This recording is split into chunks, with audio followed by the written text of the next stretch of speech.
Morning, ay may mga lagnat yung kasama ko dito sa bahay, si Daddy tsaka si Nini. So bibili muna tayo ng gamot kasi wala na pala akong stock. At yan, shout out do sa kumare namin na nagbigay nitong bike sa amin.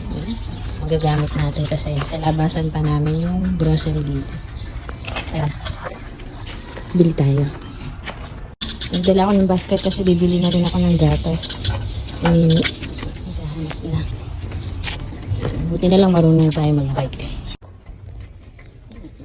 Malapit lang naman yung labasan namin, guys.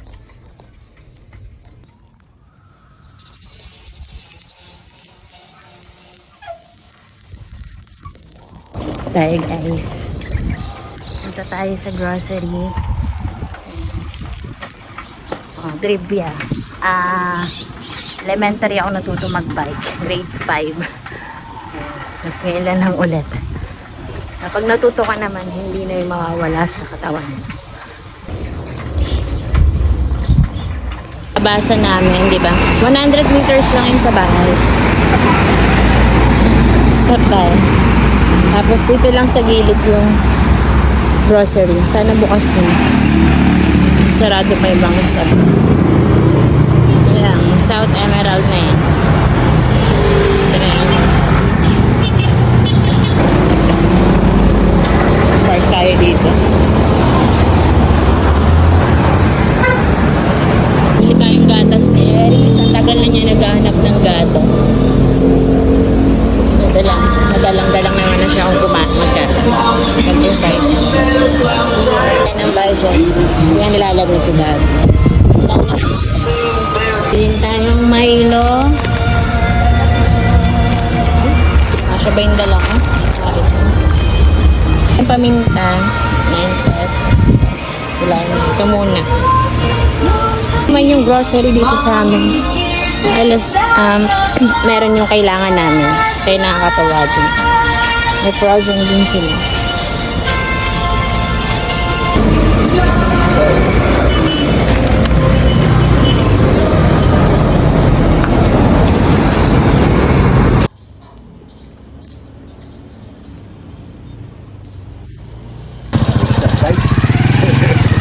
Apo. Sabi niya kung exercise ko daw. Yes. 2-in-1 exercise with alaga sa family. Ay, ayan na yung ano, magtitinda ng tinapay. Meron pa? May tinapay ka ba? Kahit pandesal? Thank you. Wala na daw. Sayang, late na. Tanghali na. Hindi ako bumili kasi dumadaan yan lagi. May dadaan pa isa yung cheese pandesal. Sana dumaan pa siya.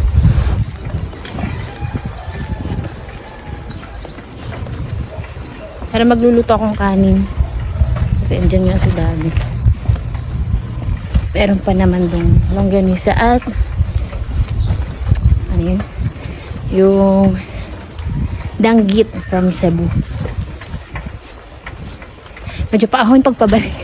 Hindi na tayo sanay mag-bike. So yun lang. Babay na.